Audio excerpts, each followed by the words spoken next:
Já estamos aqui online. Eu queria agradecer a todo mundo que está aqui com a gente. Esse é o primeiro webinário do Cumbuca Eleitoral. Eu sou a Luca. Hoje a gente vai tratar de alguns temas muito importantes para o processo eleitoral de 2026, né? A gente vai falar sobre a deepfake e a resolução 23.732 de 2024 no TSE, que vai ser apresentado pela nossa colega Raquel Eline, a produção de provas em âmbito digital com o querido Diego Arantes, assim como participação política e violência política de gênero, que será apresentado por mim e pela Julia Corner, inelegibilidades infraconstitucionais, que vai ser apresentado pela querida Magda, e a parte de pré-campanha com o Marcones, né? A ideia do Cumbuca Eleitoral ele surgiu entre vários especialistas que foram formados pelo IDP, né? E aí a gente organizou esse primeiro momento de webinário do Cumbuca Eleitoral para falar de temas que para nós são temas muito fundamentais para a advocacia entender para as eleições de 2026. E aí, os nossos palestrantes que estão aqui com a gente são o Diego Arantes, que é advogado com destacada atuação no contencioso eleitoral do Estado do Pará, especialista em direito eleitoral pelo Instituto Brasileiro de Ensino, Desenvolvimento e Pesquisa, exerce a advocacia estratégica com ênfase na produção de provas digitais, propaganda eleitoral, inelegibilidade e ações eleitorais complexas. Temos também a Júlia Corner, que é assessora parlamentar, pós-graduada em Direito Eleitoral pelo IDP, pós-graduada em Ciência Política pela FESP São Paulo, especialista em Direito Municipal pela FGV e graduada em Direito pelo Mackenzie. Tem eu também, essa que tô fazendo aqui às vezes de mestre de cerimônia também, que sou a Luca. Eu fui dirigente por mais de 10 anos de uma setorial nacional de mulheres de um partido político. Sou jornalista, sou advogada com especialização em direito eleitoral pelo IDP também. Vamos ter também aqui com a gente a Magda Izep, advogada especialista em direito eleitoral pelo IDP, o Marcone Santos, que é advogado desde 2004, pós-graduado em Direito Processual Civil, pós-graduado em Direito Eleitoral e mestre em Direito, e a querida Raquel Eline, que é advogada, conselheira federal da OAB, mestre em Administração Pública e pós-graduanda em Direito Eleitoral lá do IDP também. E para dar início a nossa série de conversas aqui hoje, a gente vai começar com a Raquel, que vai falar com a gente sobre deepfake e a resolução 23.732. Vai lá, Raquel, é contigo. Oi, boa noite, Luca. Boa noite aos meus colegas que estão aqui comigo nessa live. Boa noite para quem está ouvindo a gente, seja ao vivo ou depois na gravação. Acho que faltou a gente colocar aí na apresentação os nossos lugares, né? A gente está em diferentes lugares do Brasil. Eu estou falando aqui de Rio Branco, no Acre. Estou aqui 2 horas a menos no fuso e estou muito feliz de participar aqui com os amigos dessa iniciativa. E eu estou muito animada porque a gente está fazendo isso assim de forma muito séria do ponto de vista acadêmico, mas também muito descontraído, né? Quando a gente estava preparando esse evento, a gente conversou muito. O trabalho que eu vou apresentar aqui é o fruto é o meu TCC, né, da minha pós, que eu fiz agora no IDP, em Direito Eleitoral, e ela foi muito conversada com esses colegas aqui que estão dividindo essa plataforma comigo. Bom, vamos para o que interessa, e eu vou aqui colocar a apresentação, me ajudem, os meus amigos, tá aparecendo, tá tudo certo? Tá ok, Luca? Tá iniciando aqui. Ótimo, deu certo. E o meu tema é esse. Eu coloquei Resolução 23.732 de 2024 do TSE, uma análise crítica da aplicação nos casos de deepfake nas eleições municipais de 2024. Esse é um tema que eu já acompanho há algum tempo, né, sobre fake news, sobre liberdade de expressão. Essas foram aulas que a gente debateu bastante na pós, mas que eu também acompanho no meu dia a dia. E quando eu comecei a pensar sobre o trabalho, e eu já estava indo por essa direção, e estava começando aí os preparativos para a eleição de 2024. A gente estava no segundo semestre de 2023. Então, eu já tinha esse tema em mente. E falar sobre deepfake, a gente tem que começar falando sobre fake news. Fake news ou desinformação, que é um termo um pouco mais criterioso para a gente falar, né, sobre mentiras. E eu gosto de falar isso, as mentiras, elas sempre existiram na humanidade e na política também, nas campanhas eleitorais, são conhecidas. Então, a investigação é entender qual é a novidade, quais são os desafios agora contemporâneos das fake news. E isso é um ponto é, marcante, foi o escândalo da Cambridge Analytica na época das eleições dos Estados Unidos, na primeira eleição do presidente Donald Trump, e ficou muito famoso o que aconteceu, né? A manipulação que aconteceu nos vídeos que foram feitos, na estratégia de propaganda que foi feita, e isso chamou a atenção de todo mundo. E em 2023, né, já pulando aí para como eu formatei o artigo, também a gente estava conversando muito sobre as eleições da Argentina. Eu me lembro que em várias aulas a gente falou sobre o que estava acontecendo na Argentina, as eleições em que o Milei ele se sagrou vencedor. Por quê? Porque foram casos de deepfake muito chamativos, notórios, né? Que foram comentados praticamente aí no mundo todo mundo que discutia esse assunto ficou acompanhando essa repercussão.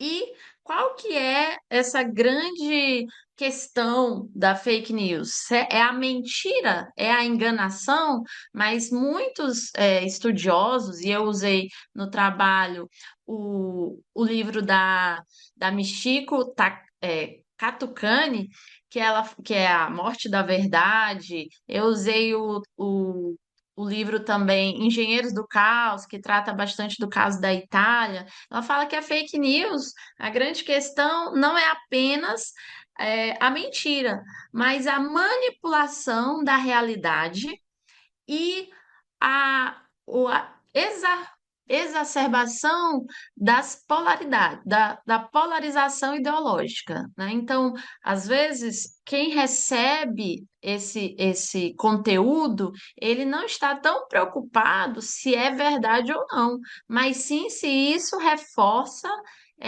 concepções, né, pré-concebidas, né? É, percepções pré-concebidas que ele já tem de um espectro ideológico. E aí, seguindo aqui, né, me desfiz aqui do meu roteiro, seguindo aqui no Brasil, o TSE se prepara para as eleições agora com esse foco também, né, com essa preocupação de combater a desinformação. Em 2022, nós tivemos a resolução 23.714. Essa resolução, eu faço esse parênteses no meu trabalho, que ela foi questionada, teve uma ADI do MPF, né, na época, é, que, que questionou sobre o poder normativo do TSE, através de resoluções, que ela foi julgada pelo STF, em que o TSE poderia fazer esse tipo de normatização no ambiente das campanhas eleitorais.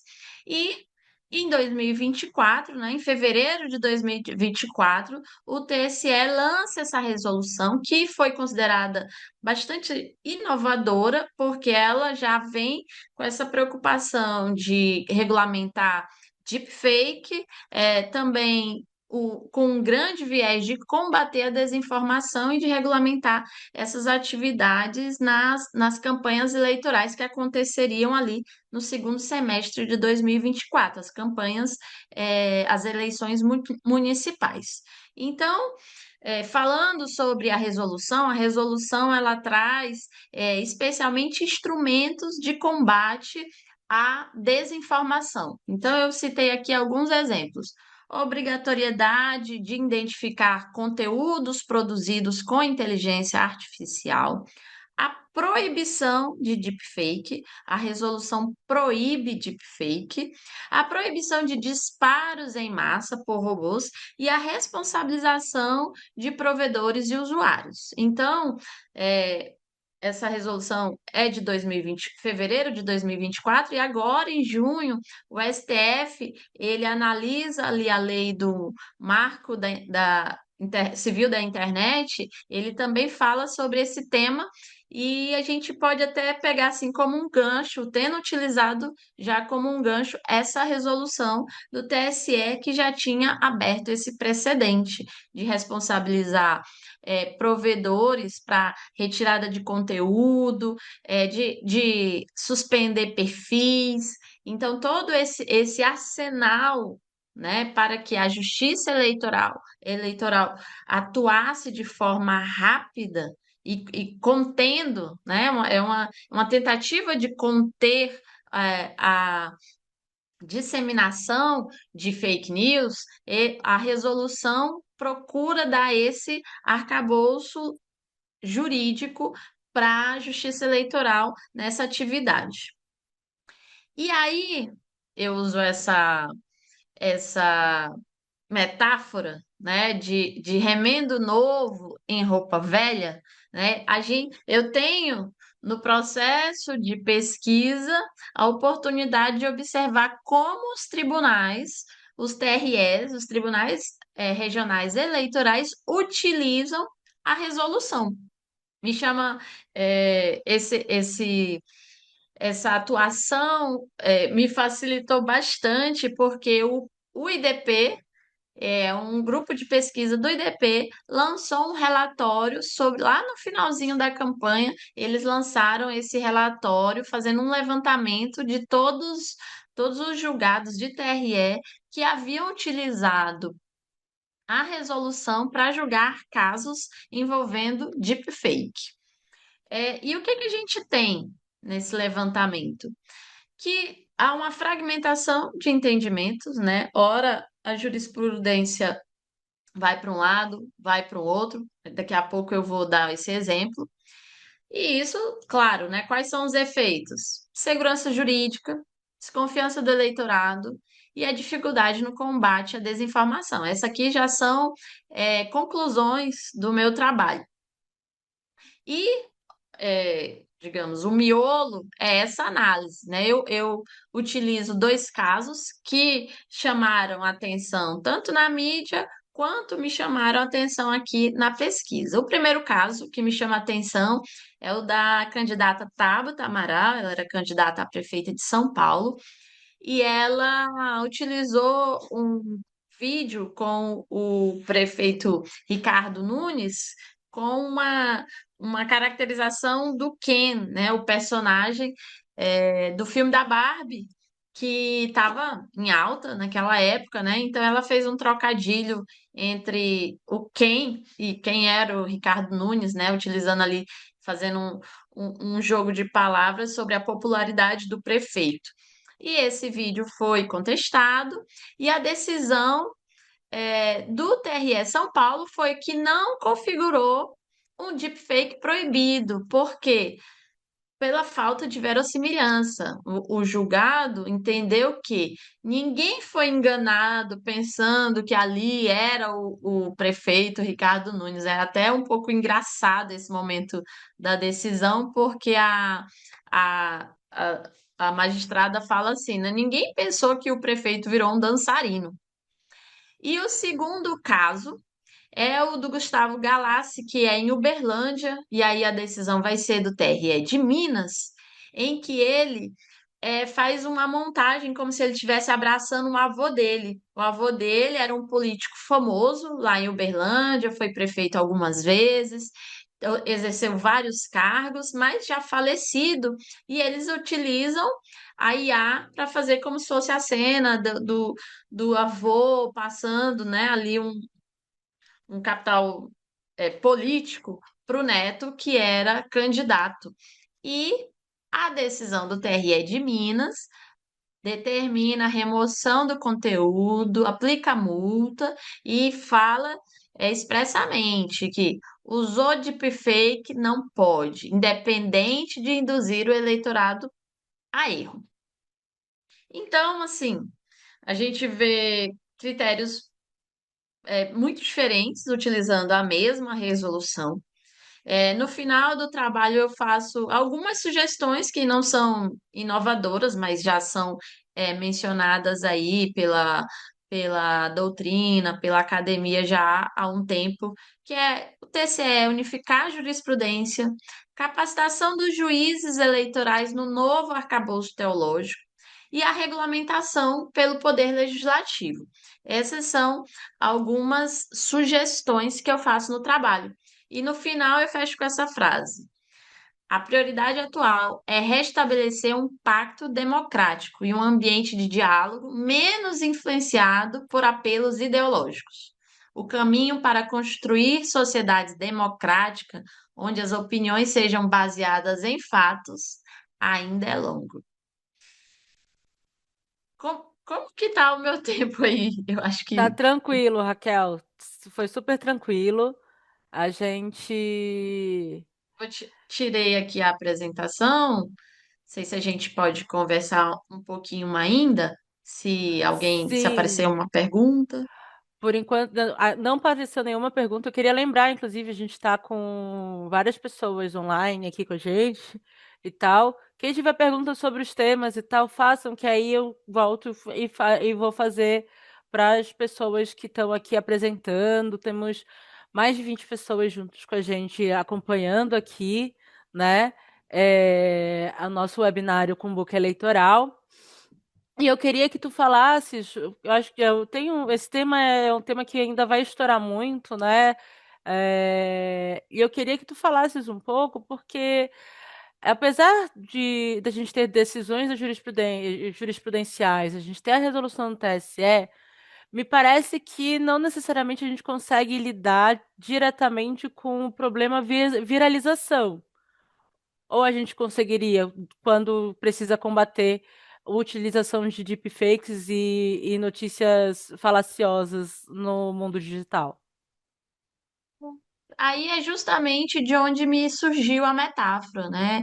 São remendos novos, mas ainda numa estrutura velha, né? Então, assim, a resolução ela tem muita intenção de conter, né? Então, como eu falei, o pedido de retirada imediato por responsabilidade do provedor, a suspensão de perfil, mas ainda não tem essa medida que resolva. E aí a gente não tem medidas legislativas. Diga-se, né? Isso é, eu não quero surfar aqui num conteúdo, mas é como o Felca, né, apresenta no vídeo dele ali. As plataformas, elas têm como é, engendrar esse algoritmo, né? Mas a gente não tem acesso a isso. É, Então, para contribuir com a colega, já entra um pouquinho no meu tema, né, questão de provas digitais. É uma grande preocupação, é muito difícil a gente conter viralização, né? A questão no Instagram, Facebook, até a gente pode tentar fazer algum algoritmo, alguma coisa, só que quando, por exemplo, no interior é muito WhatsApp. Aí se eu chegar e baixar o vídeo que viralizou e publicar ele de novo, mandar em algum grupo, o link que ele está vinculado, ele já muda. Então, por mais que eu venha a indicar corretamente o link que foi feito a primeira publicação, a segunda publicação, a terceira publicação, eu não vou conseguir alcançar. Agora, quando é aquela encaminhada, eu sempre vou conseguir alcançar toda do início até o último que postou. Eu consigo derrubar tudo, né? O WhatsApp consegue derrubar tudo. Agora, quando eu baixo e envio de novo, como se fosse um novo vídeo publicado. Então, vai ser sempre difícil. Eu acredito que vai demorar um pouco, bastante tempo ainda para a gente conseguir uma certa efetividade nesse combate de desinformação. Então, eu vou aproveitar Obrigada, aqui. Tiago. Raquel, muito obrigada. Eu vou aproveitar aqui para já passar a bola para o Diego, que vai falar com a gente sobre essa questão de organização de provas e meios digitais para quando a gente está falando em direito eleitoral, né, Diego? Um tema importantíssimo para a gente ficar atento. Vai lá, querido.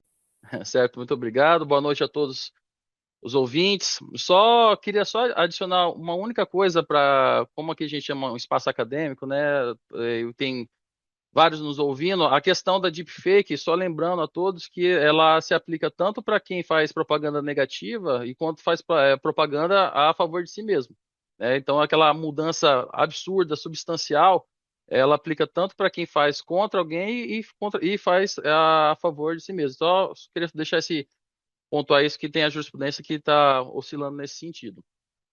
Bom, pessoal, o meu tema, como a doutora Luca falou há pouco, é a questão de cadeia de provas digitais, e eu vou tentar ser breve, rápido, eu me empolgo um pouco, vou até colocar o cronômetro aqui, senão eu me empolgo e a gente vai ficar até meia-noite conversando um pouquinho, né?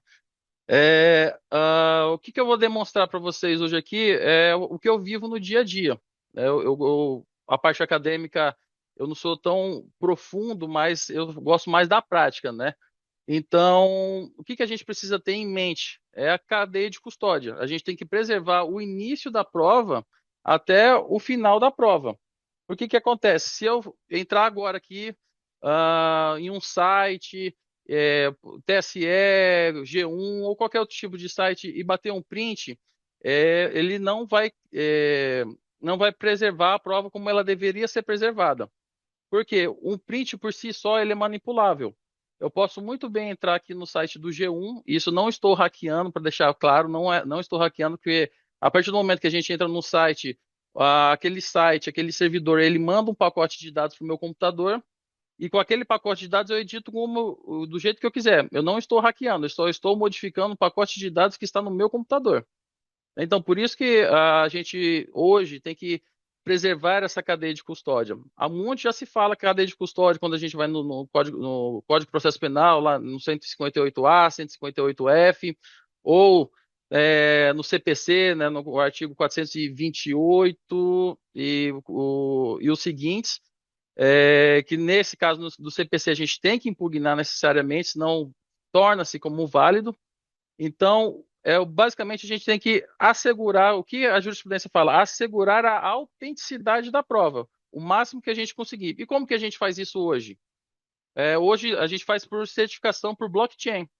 A gente tem duas plataformas hoje, eu não estou fazendo propaganda das plataformas, não estou sendo patrocinado, mas se elas um dia chegarem a ver esse vídeo, eu aceito patrocínio, aceito receber uns créditos lá na plataforma para eu continuar fazendo minhas verificações.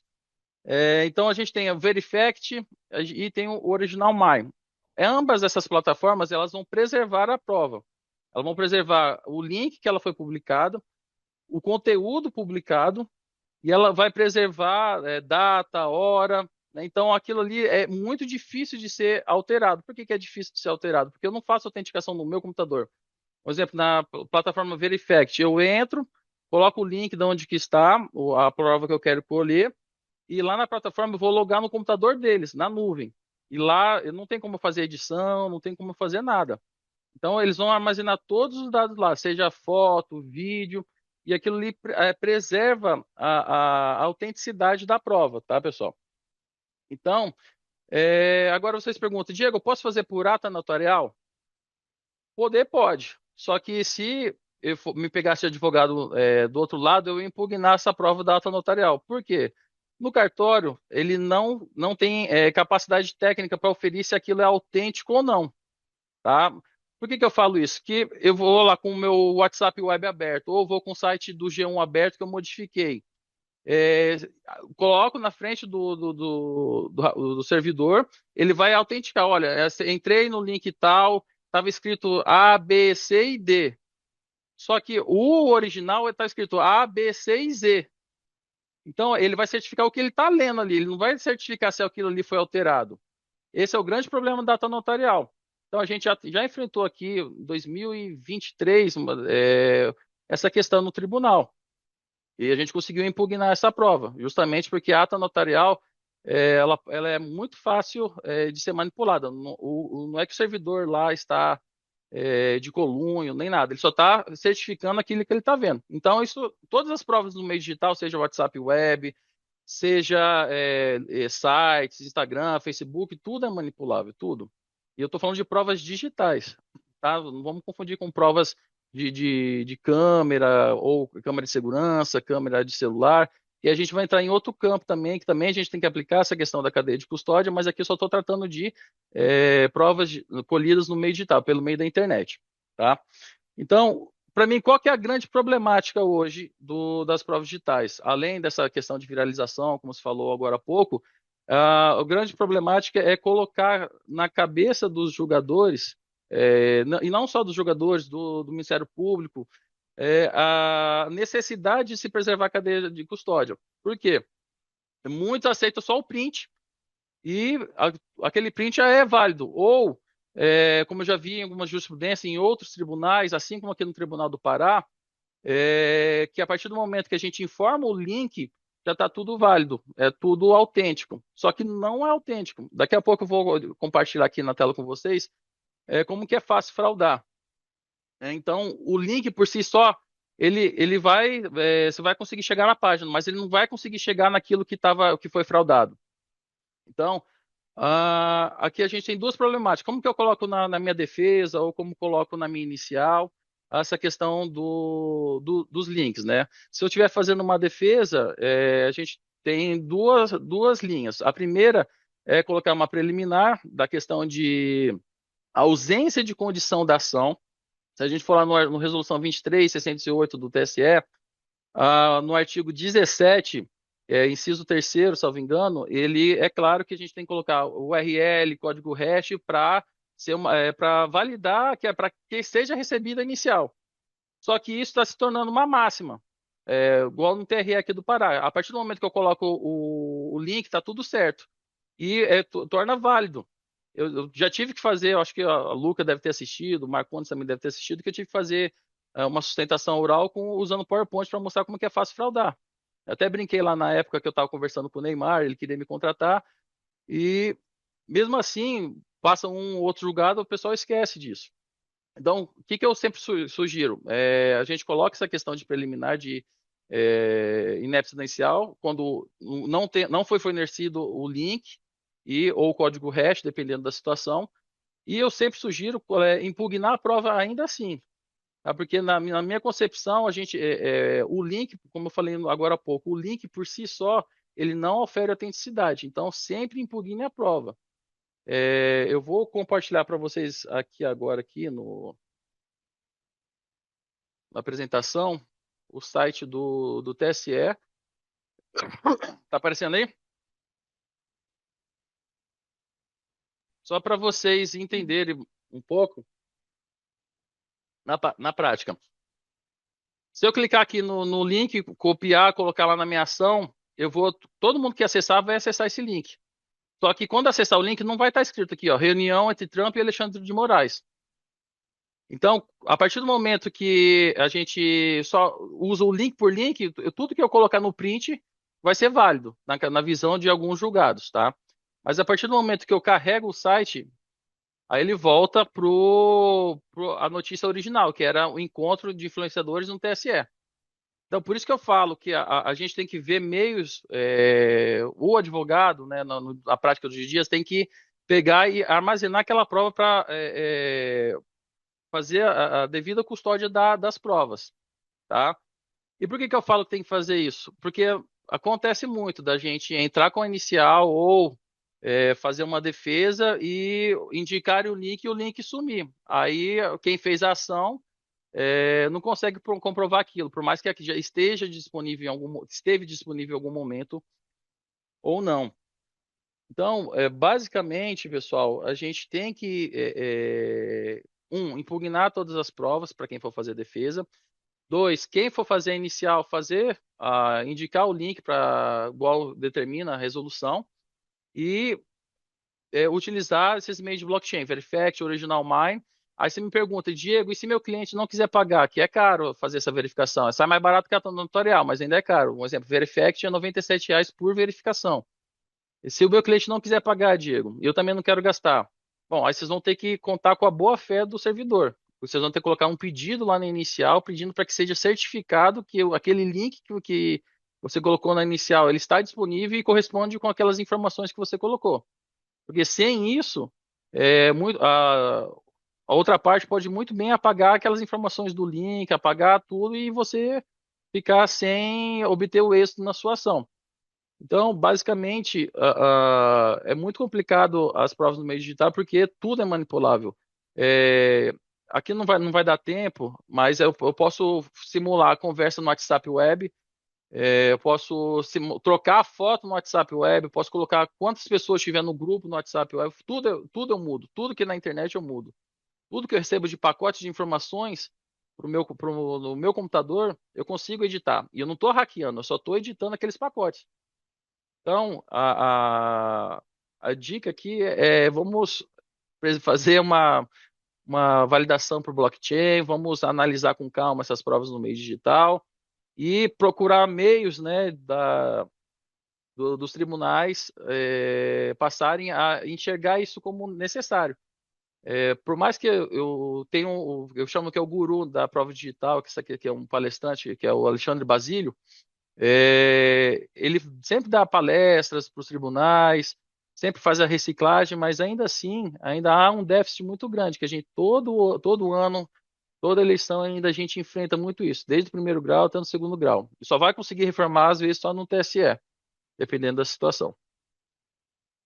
Bom, eu espero que tenha sido prático, didático. Tentei ser o mais rápido possível. Eu pensei que ia falar um pouco mais, mas ainda estou vendo que eu tenho 4 minutos aqui. E assim, só para pontuar, para o pessoal que fez a inscrição, eu deixei separado aqui duas jurisprudências agora do final do ano, agora de novembro de 2024, para questões de defesa ou para mostrar a necessidade preservar a prova. Então, essas pessoas que fizeram o registro prévio, eu vou enviar no e-mail delas, tá? Duas jurisprudências. Uma, questão de impugnação em provas colhidas no WhatsApp, tá? E a segunda, provas colhidas no Facebook, na plataforma do Meta, de uma forma geral, são duas situações distintas, mas que resume bem o que eu falei aqui agora. E para sugestão, né, uma próxima, já me convidando para uma próxima, né, a gente pode até fazer uma inicial do zero, como fazer uma representação, como conseguir um link, como conseguir a quebra de cadeia de provas, que isso é muito importante. E eu vi que foi penoso para vários advogados durante a eleição, pelo menos aqui no Pará que eu acompanhei. Se eu não consegui quebrar o perfil, não consegui chegar no perfil que está publicando fake news. Mas basicamente essa é a minha contribuição de hoje. Obrigado, pessoal, pela atenção. Até uma próxima. Que isso, Diego. A gente que agradece.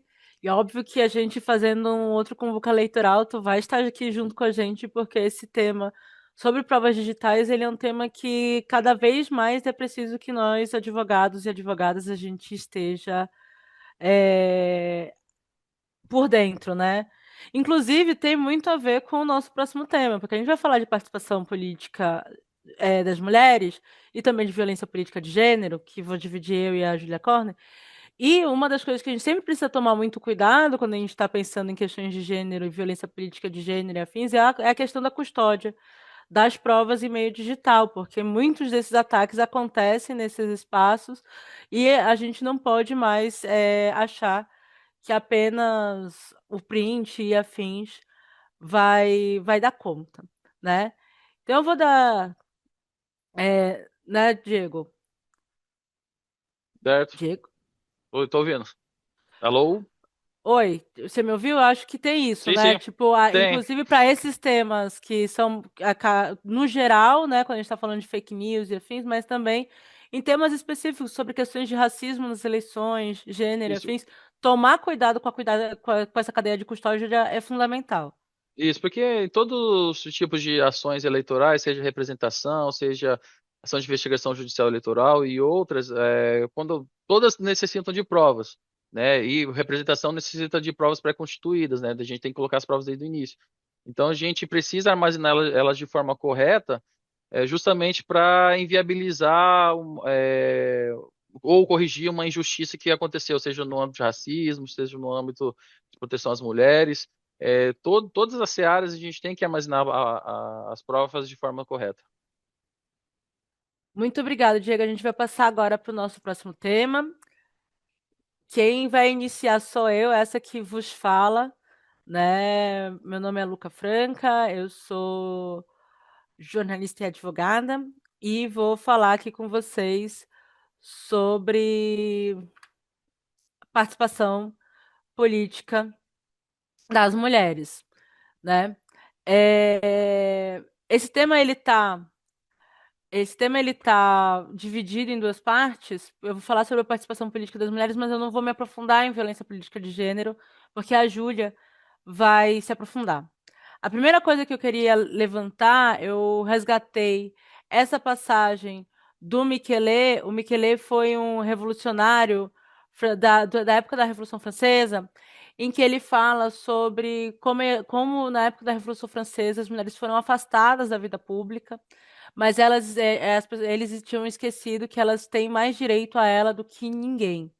O homem só arrisca sua vida, a mulher traz consigo o seu filho, ela está muito mais interessada em se informar e se precaver. Chamadas ou não, elas tomarão parte vivamente das festas da federação.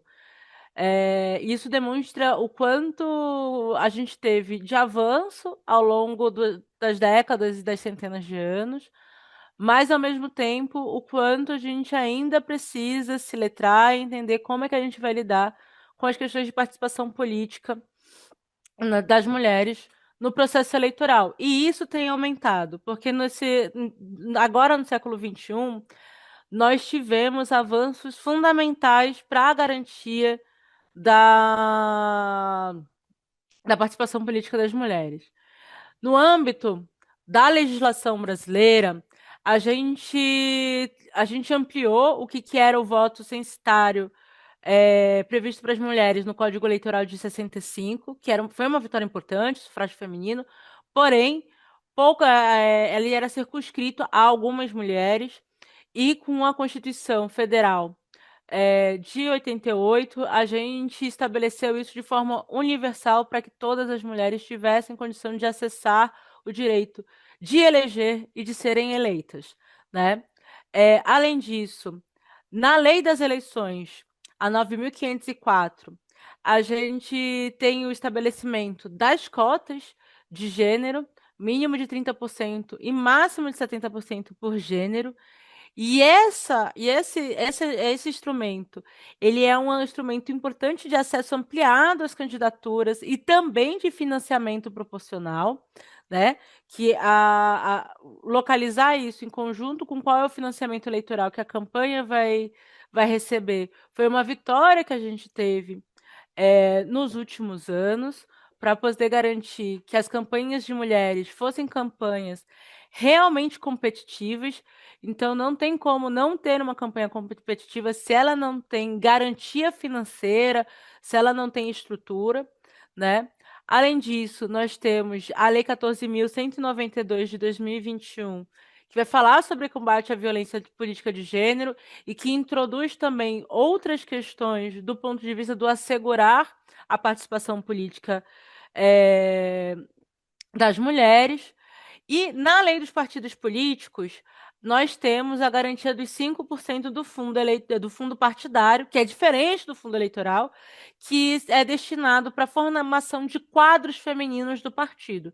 E isso é um tema, é uma questão muito importante para quando a gente está falando de participação política das mulheres, porque a mulher na política não é apenas você acessar o espaço legislativo, mas também ter condições de, por exemplo, se estabelecer num espaço de direção partidária, com as suas opiniões e com as suas posições políticas realmente garantidas, né? Além disso, no direito internacional, a gente tem que a igualdade de formal de participação na política pela Declaração Universal dos Direitos Humanos, a gente tem o direito, a garantia universal de direitos políticos no Pacto Internacional de Direito Civil e Políticos, nós temos no artigo 7º da CEDAW, a eliminação da discriminação contra mulheres na vida pública e política, ou seja, há uma obrigação do Estado brasileiro a adotar medidas de promoção da participação feminina, visto que nós temos incorporado na nossa a legislação pátria a CEDAW, assim como na Convenção de Belém do Pará, que já em 94 reconhecia a existência da violência política de gênero. Na plataforma de Pequim, se apresenta um compromisso internacional para aumentar a presença feminina no poder, e na Agenda 2030 da ONU, nos objetivos 5 e 16, a gente tem a necessidade de garantir a igualdade de gênero, mas as instituições estarem de forma mais inclusivas, ou seja, mais uma ferramenta do direito internacional para a gente, para estimular políticas nacionais de equidade, né, no âmbito da política institucional. Mas se a gente quer mais mulheres na política, o que a gente não pode fazer? E isso é o fundamental para a nossa atuação quando a gente for orientar, sejam as candidatas, sejam os partidos políticos, inclusive, aonde essas candidatas estão. Se a gente quer realmente que isso faça a diferença, tem, obviamente, o que não deve ser feito, em especial pelos partidos políticos, nesse processo. O primeiro de todos eles, e a Júlia vai se deparar melhor com ele, que é a fraude à cota de gênero, que é uma forma, inclusive, de violência política de gênero, que basicamente é o processo dos partidos lançarem candidaturas laranjas, que não vão ter nenhuma estrutura financeira ou eleitoral para fazer a sua disputa no cenário eleitoral, né? Assim como é, quando a gente está falando de um processo de dobradas, que nem a gente tem ano que vem, que a gente vai ter dobradas de deputado federal e deputado estadual, muitas vezes pode aparecer como aquela candidata só podendo dobrar com um candidato X para que aquele dinheiro que ela vai receber seja destinado em santinhos e afins que vão ser da dobrada específica, ela não pode dobrar com outras candidaturas, mesmo sendo do mesmo partido. Isso configura fraude à cota de gênero também. Quando se nega recursos financeiros e estrutura de campanha, isso é algo que não deve ser feito também, porque isso é uma forma de afrontar o processo de participação política e de ampliação da participação política da, das mulheres. Então, não deixar de destinar, é preciso garantir a destinação dos 30% do fundo eleitoral e 5% do fundo partidário às mulheres, conforme está já em decisão do STF e do TSE. Não deixar, garantir, e aí é parte de estrutura de campanha, o acesso à propaganda eleitoral gratuita, porque isso também é uma forma de dar visibilidade e garantir estrutura de disputa para aquela campanha feminina, e não omitir apoio logístico e de visibilidade às candidaturas femininas, ou seja, você vai ter o palanque do candidato ao governador, ao Senado, à presidência, é necessário garantir, em termos de igualdade, o acesso a candidaturas femininas nesse espaço, que é um espaço de visibilidade. Por exemplo, né, não dá apenas para que se garanta apenas que figuras públicas masculinas estejam naquele espaço, né? Além disso, um outro tema, para além do que a Júlia vai tratar, é a resistência a políticas de inclusão e capacitação. Isso significa o quê? Quando o partido resiste, por exemplo, a financiar a partir dos 5% do fundo partidário a formação de quadros femininos, ele está resistindo a políticas de inclusão e capacitação. Quando ele não pensa em formas de garantir na sua estrutura diretiva mais mulheres para pensar o programa daquele partido, para poder pensar a intervenção que aquele partido terá, não apenas no processo eleitoral, mas nesse processo anterior ao processo eleitoral, é também algo que a gente precisa localizar e que precisa ser modificado. Até porque, para a construção de figuras públicas, passar pelo processo de ser direção partidária, passar pelo processo de ter formação dentro do viés da concepção política de determinado partido, ele ajuda também a capacitar e a formar essa mulher para a vida pública e para a disputa eleitoral, né? E também a gente não pode desconsiderar a fiscalização e a jurisprudência eleitoral. Em geral, a gente tem visto diversos partidos recorrendo cada vez mais e ignorando as decisões do TSE sobre fraude à cota de gênero, sobre manipulação de registros de candidatura, quando, inclusive, também alegando que há falta de mulheres, que eles não conseguem cumprir a cota por conta deste argumento. E a gente já tem jurisprudência na Justiça Eleitoral que se coloca contra esse tipo de argumento, então é preciso ficar alerta quando vai tanto orientar aquelas candidatas que a gente vai assessorar, que a gente vai fazer a consultoria jurídica, mas também os partidos políticos sobre essas questões que não se deve fazer, porque senão a multa pode vir muito forte, né? Bem pesada. E aí, a gente entra na parte de quais são as boas práticas para estimular a participação política das mulheres, né? E isso é importante pontuar, porque nesse exato momento a gente está discutindo lá no Congresso Nacional o novo Código Eleitoral.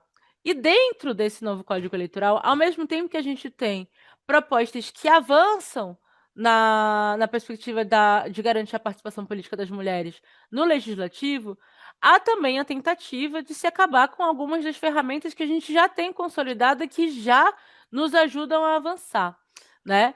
É bom lembrar que a gente é um pouquinho mais de 17% hoje de parlamentares na Câmara Federal, né? Sendo que nós somos metade do eleitorado brasileiro. E ainda hoje tem quem diga que para acabar com o debate da fraude eleitoral é preciso acabar com a política de cotas, quando na verdade a gente precisa avançar nas ferramentas de participação política. Uma delas está sendo debatida agora, que é a reserva de vagas dentro das dentro das casas legislativas, o que mudaria de forma brutal, inclusive, o cenário de muitas casas legislativas no país, que seria um avanço importante para nós mulheres.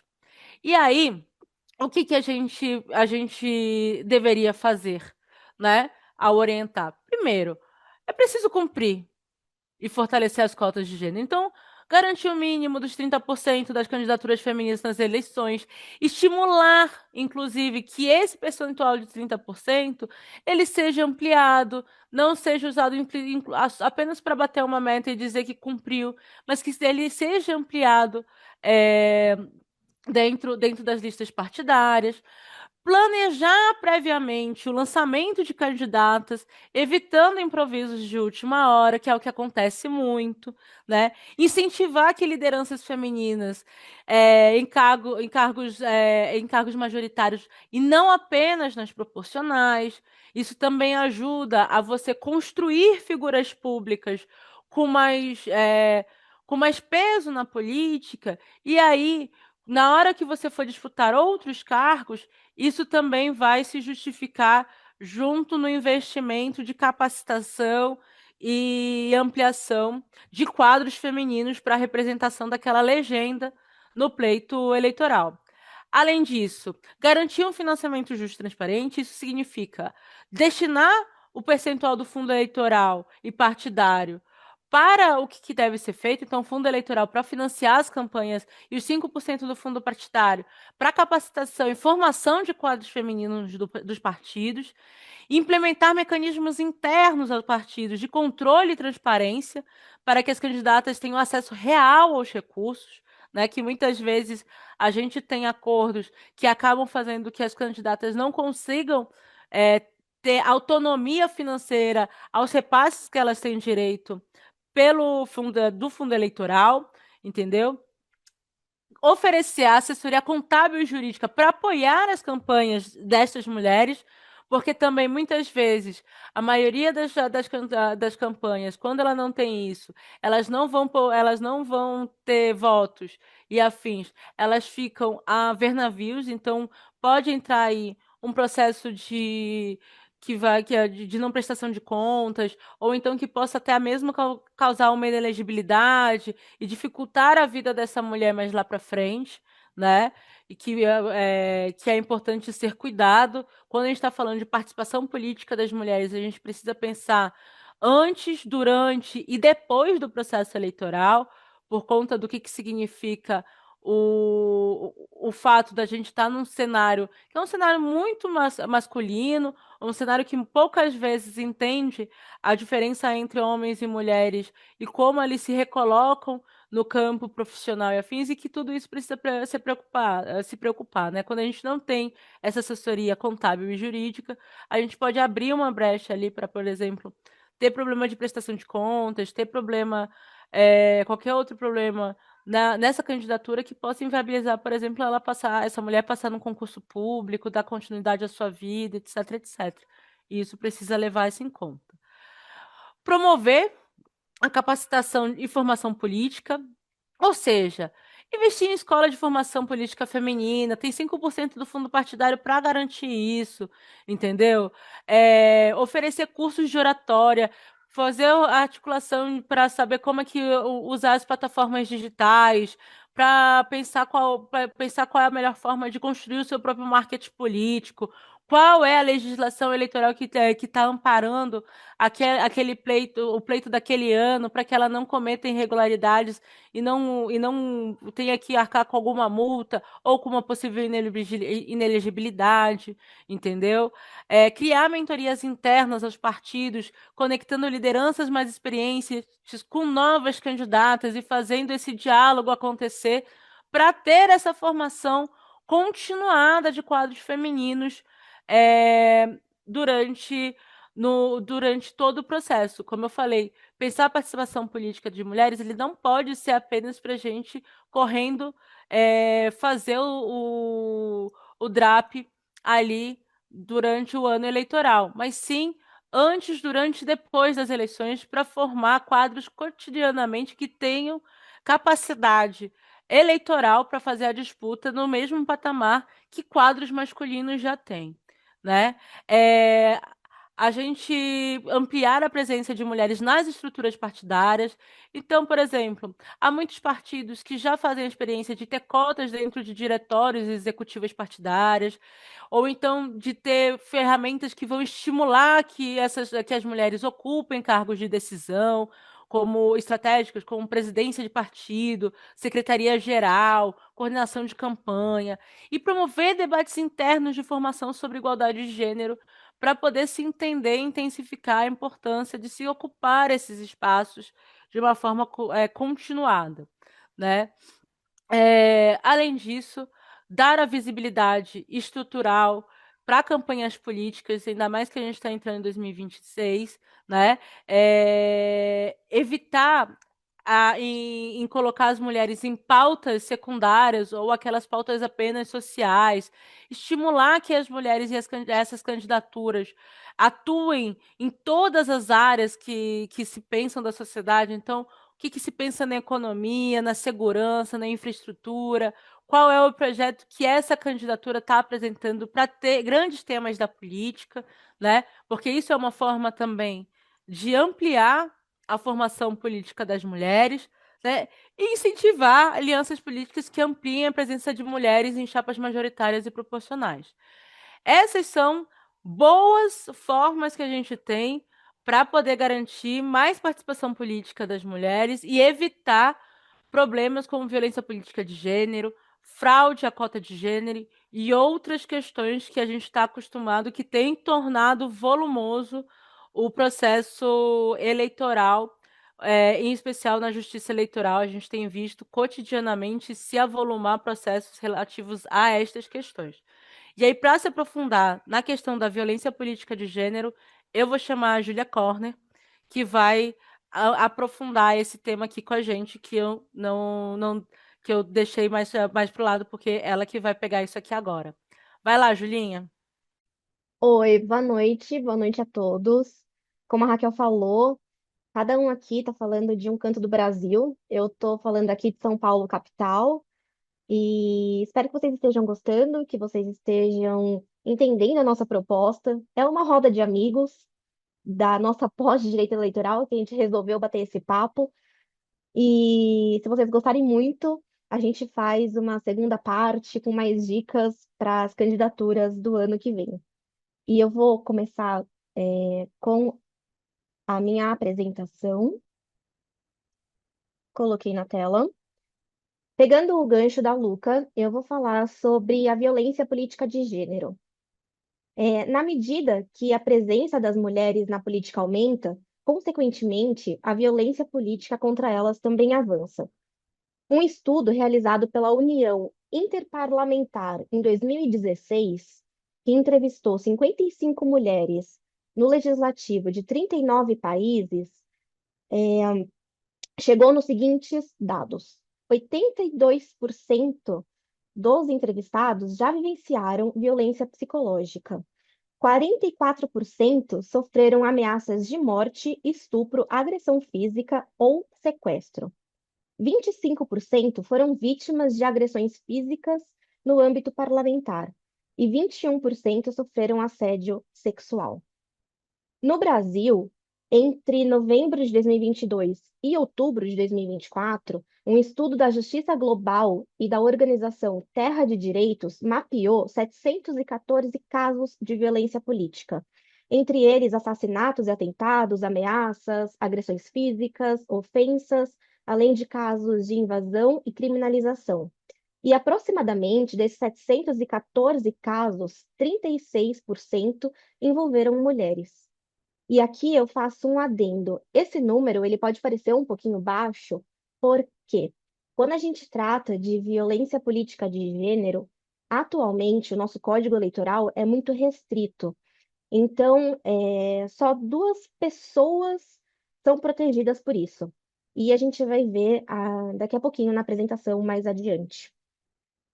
Então surge o questionamento: o que que a gente pode fazer para combater esses números que só crescem e para conseguir proporcionar para as mulheres que se arriscam na política um ambiente de igualdade? Em 2021, foi aprovada a Lei 14.192 e ela alterou o Código Eleitoral, a Lei dos Partidos Políticos e a Lei das Eleições. E o que que ela vem trazendo de inovação para o nosso âmbito jurídico? Ela veio estabelecer normas para prevenir, reprimir e combater a violência política contra a mulher, além de dispor sobre os crimes de divulgação de fato ou vídeo com conteúdo inverídico no período de campanha eleitoral, que a gente sabe que esses vídeos inverídicos e esses conteúdos, eles servem, né, no período, ainda mais nos anos de eleição. E também veio assegurar a participação das mulheres nos debates eleitorais. O que que essa lei também determinou? Ela considerou que a violência política contra a mulher, ela é fundada em toda ação, conduta ou omissão, com a finalidade de impedir, obstaculizar ou restringir os direitos políticos da mulher, além de determinar os atos de violência, que são eles: qualquer distinção, exclusão ou restrição dos direitos políticos das mulheres em virtude do sexo. Com essa lei de 2021, o Código Eleitoral ele sofreu uma pequena alteração. Agora nós temos como crime eleitoral a violência política de gênero. E o que ele trouxe? Que assediar, constranger, humilhar, perseguir ou ameaçar candidata a cargo eletivo ou detentora de mandato eletivo. Lembra que eu comentei lá atrás que 36% era um número ainda um pouco baixo por conta de só 2 figuras serem protegidas? Tá aí a nossa resposta. Só candidatas e detentoras de mandatos que conseguem hoje buscar como crime eleitoral a violência política de gênero.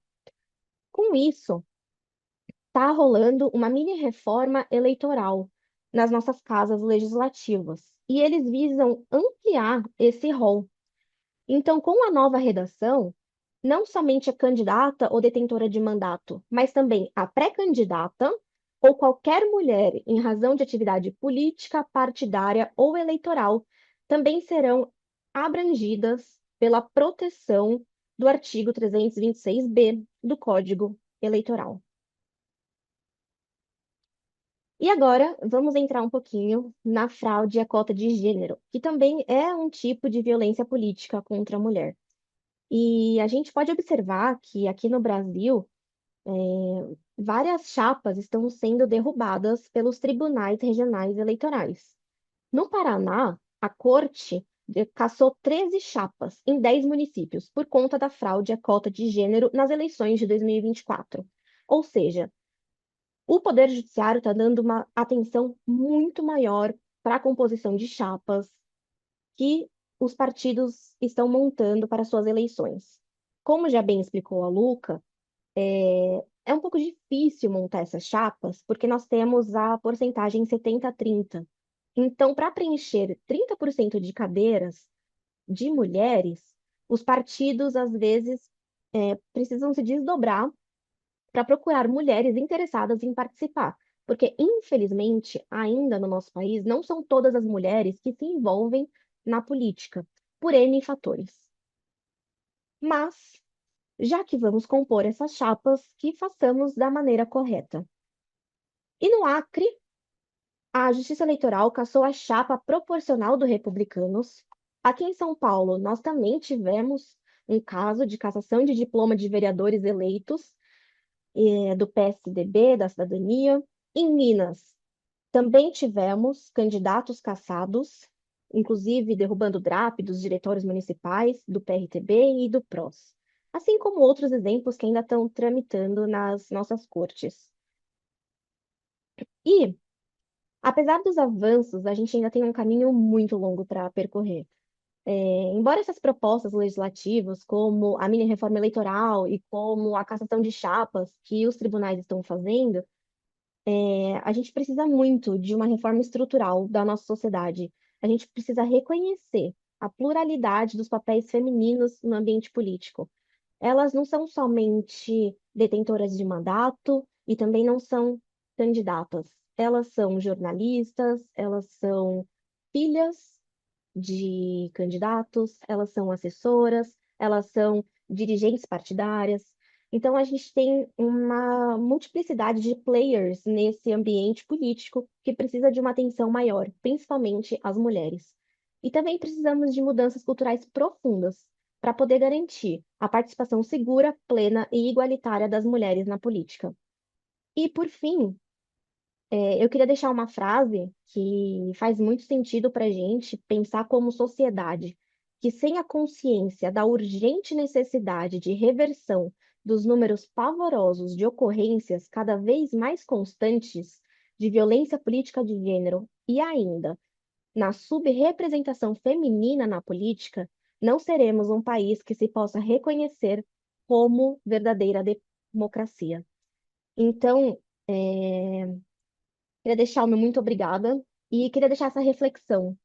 Nós somos maioria da população brasileira e, infelizmente, nós não somos nem metade das representantes nas nossas casas legislativas e tampouco à frente do executivo no seu mais diverso nível. E esse debate que a gente está tendo aqui é muito importante para isso, justamente para a gente poder aprofundar, para a gente se interessar e para a gente abrir esse debate para qualquer esfera política, em qualquer âmbito, seja na direita, seja na esquerda, porque todos os lados a gente sofre uma dificuldade quando nós somos mulheres e queremos fazer parte da política e queremos nos dedicar a esse mundo. Então, obrigada, gente, por ter escutado eu e a Luca. A gente ficou muito feliz em dividir esse tema, porque quando a gente conversava nas nossas aulas, a gente sempre falava: Meu Deus, é um tema que nos interessa muito. Tanto eu quanto a Luca, a gente faz parte da política, a gente respira, a gente vive política 24 horas por dia.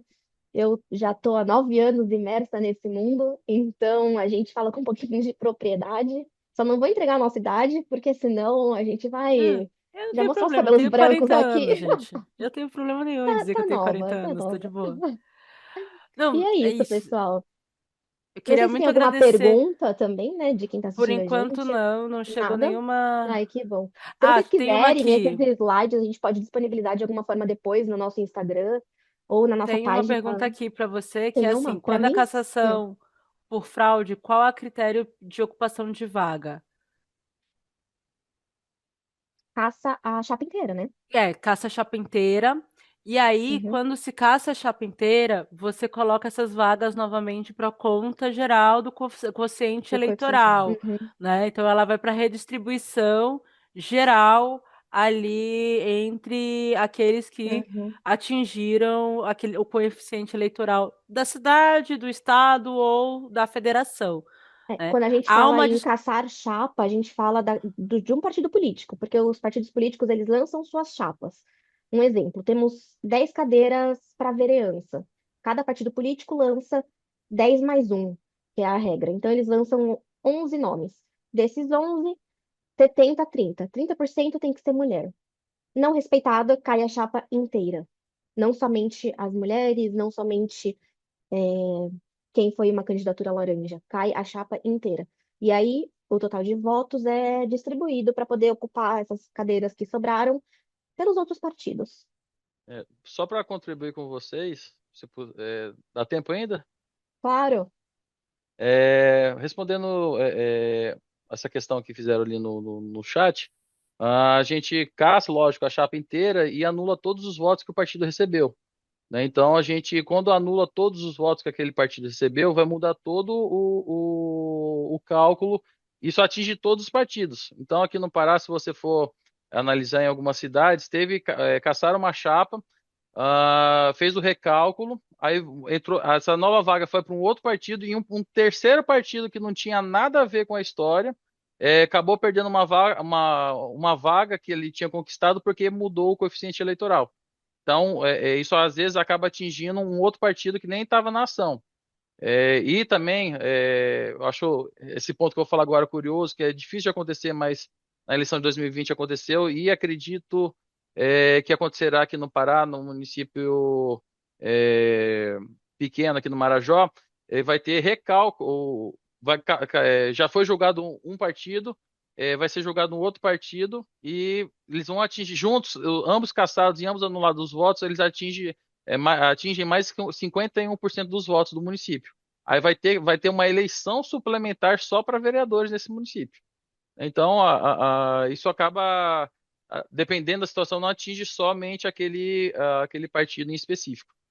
Exato, e Uhum. por isso que a gente, tanto quanto eu coloquei, quanto a Júlia, que é fundamental a gente ficar de olho nisso, inclusive para poder orientar as nossas clientes e os nossos clientes de como é que lidar com essa questão da fraude da cota de gênero, porque ela pode modificar toda a política nacional. A gente já teve por conta de uma questão de chapa, agora no Congresso Nacional, redistribuição de vagas por conta disso, né? Nós temos em vários municípios isso tendo debatido, é um debate que está em aberto no TSE, por conta dessa questão de como é que faz a substituição, porque a professora Marilda, por exemplo, apresenta uma tese de que as mulheres que ocupam o cargo não deveriam ser afetadas para a decisão quando cai a chapa toda. Mas essa tese dela nunca teve maioria ali dentro do TSE e nem também nos outros tribunais regionais, mas é um debate que está colocado para gente Uhum. e que a gente precisa entender. Inclusive, já fica aqui que a gente pode fazer, havendo uma outra edição do Cumbuca Eleitoral, da gente falar sobre coeficiente eleitoral, coeficiente partidário, porque as pessoas ficam muito sem saber como é que se faz essa composição das casas legislativas, etc, Uhum. etc, que eu acho que é um dado importante, É. E a né? nossa Combuca é isso. Todo mundo vem para somar, para contribuir, para conversar um pouquinho sobre os temas. E obrigada, Diego, pela sua contribuição. Foi muito importante para a gente, porque assim, é um cenário novo que a gente está vivendo, né, nas eleições. Até uns, sei lá, 5, 10 anos atrás, a gente não falava sobre violência política de gênero, muito menos se colocava uma lupa em cima da fraude à cota. Então, são temas novos, são temas que chamam a atenção e são temas que, a cada eleição, eles vão ficar mais em evidência. Então, a gente precisa estar muito afiado até para ajudar os nossos clientes e também para conseguir, né, somar realmente para uma democracia de fato aqui no nosso Brasil, que é gigantesco. E cada canto desse país é uma eleição diferente, né? É isso. Vamos agora passar para a querida Magda Zep, que vem aqui com a gente falar um pouco sobre inelegibilidades infraconstitucionais, que é outro tema que é importante para a gente se atentar para o ano que vem, né, Magda? Vai lá. Sem dúvidas. Boa noite a todos, aos queridos amigos, a todos que estão assistindo. E, como disse a Luca, vou falar sobre as inelegibilidades infraconstitucionais, que não são poucas, né? É algo para a gente se atentar com muita cautela. Afinal de contas, muitas vezes na prática, a gente só descobre ali nos 45 do segundo tempo. É um tal de tentar trocar registro de candidatura, achar outro candidato que é o pesadelo de qualquer dirigente, advogado, contador, partido, chapa. É terrível. Eu sou advogada há quase 9 anos e desses 9 anos, estava parando para pensar, quase 5 deles eu acabo atuando em eleitoral, né? Então, sabemos que na prática, muitas vezes é difícil a gente conseguir balancear essas inelegibilidades e muitas vezes a gente consegue uma saída delas. Como são várias, eu vou falar aqui sobre as principais inelegibilidades da lei da ficha limpa e para isso vou compartilhar o PowerPoint com vocês.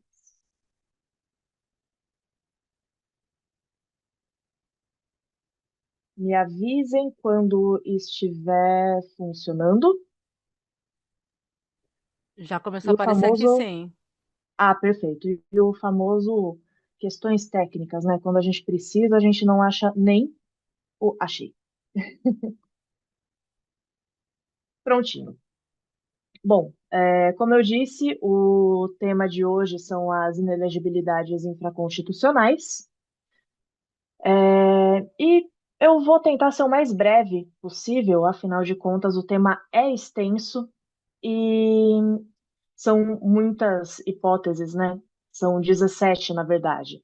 Caso alguém precise do contato, queira ter acesso ao PowerPoint, o e-mail para contato está aqui na tela. Caso necessário, passo para vocês depois, sem problema nenhum. Bom, a gente começa pelo conceito de inelegibilidade, né, que é uma condição de restrição temporária da capacidade eleitoral passiva, que é a aptidão que a gente tem de ser votado, de ser candidato a um cargo eletivo, e o cidadão que tem uma conduta ilícita, incompatível com o exercício de um cargo eletivo, ele deve ser julgado legalmente, com o devido processo legal, como temporariamente incapaz de participar do pleito. Afinal de contas, as inelegibilidades têm a finalidade da preservação da legitimidade tanto do processo democrático, do interesse público, afinal de contas, todo mandato é direcionado ao eleitorado, ao cidadão, às pessoas, eu, você, nós, todos, e a proteção dos princípios da administração pública, em especial da moralidade e da probidade, mas sem prejuízo de todos os outros princípios que temos, e a gente tenta manter uma lisura do pleito. Afinal de contas, é tentar manter a regra o mais justa possível para o maior número possível de pessoas. Não digo para todas, porque afinal de contas, muitas vezes a prática se mostra muito diferente da teoria. Nós temos 17 hipóteses previstas no artigo 1º de inelegibilidade, e uma delas, a linha E, conta com, se eu não me engano, são 10 subhipóteses, né? Não vou tratar de todas novamente, mas daremos um destaque para a linha E.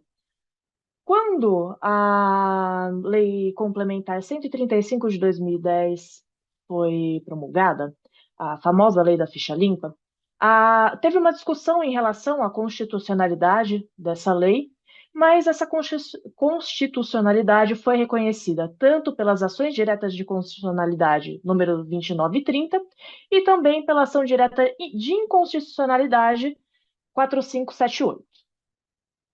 Aí nós temos algumas características principais em relação às inelegibilidades infraconstitucionais, especificamente. Elas são preclusivas, exceto no caso de superveniência, né? Por que preclusivas? Você deve alegá-las no período da análise do registro de candidatura. Depois desse período, a não ser que apareça alguma coisa, você tem ali um período certo para você fazer a impugnação do registro de candidatura. Passado esse período, via de regra, tirando um mecanismo ou outro, claro, você não tem mais como impugnar uma candidatura. Você tem um prazo ali para fazer isso, portanto, preclui. Os casos de superveniência surgem quando, entre o registro da candidatura e o pleito, a eleição mesmo, de fato, existe ali uma causa de inelegibilidade, uma condenação por a prestação de contas perante o Tribunal de Contas que não foi aprovada, o vício insanável. A gente vai passar por esses detalhes também. Uma condenação criminal em segundo grau ou transitada em julgada, nós temos várias hipóteses. Elas são temporárias, justamente porque elas têm um período de duração de 8 anos. O marco inicial varia conforme o caso, conforme a espécie de inelegibilidade, mas elas são temporárias. Afinal de contas, você não pode caçar um direito político. O direito político ele é um direito fundamental. Então, você pode, no máximo, ter ele suspenso por conta de algum ilícito que aconteceu ali. Tem um caráter preventivo. Por que preventivo? Você, antes da pessoa ser eleita e chegar no mandato, fazer algo que não deveria, você já impede que essa pessoa concorra ao pleito para que você não tenha problemas na administração pública, para que você não tenha problemas com probidade, com moralidade, enfim, com inúmeras situações que poderiam ser uma ameaça à administração pública. Bom, como eu falei, o prazo de inelegibilidade é de 8 anos e elas podem ser tanto absolutas quanto relativas. A diferença entre absolutas e relativas. As absolutas, você tem um caráter que elas acontecem em todo o território nacional, é por uma questão ali que aconteceu, seja um ilícito, etc. E a pessoa realmente não pode ser candidata durante esses 8 anos para qualquer cargo em todo o território nacional. No caso das relativas, são aquelas decorrentes de parentesco. Por exemplo, o meu pai é prefeito na cidade de Igaraçu do Tietê, por exemplo, que é a minha cidade originalmente, e enquanto ele é prefeito, ele se candidata à reeleição, e eu falo, nossa, que dia bonito para ser vereadora. Vou me candidatar. Não posso. É a mesma área territorial. Mas se eu decidir me candidatar aqui em São Paulo, onde eu estou hoje, nada impede.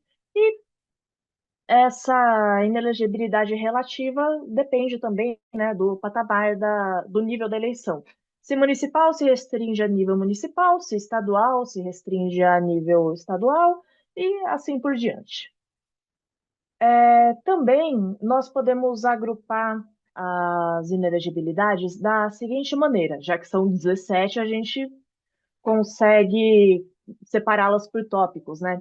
Primeiro, a falta de requisitos de elegibilidade.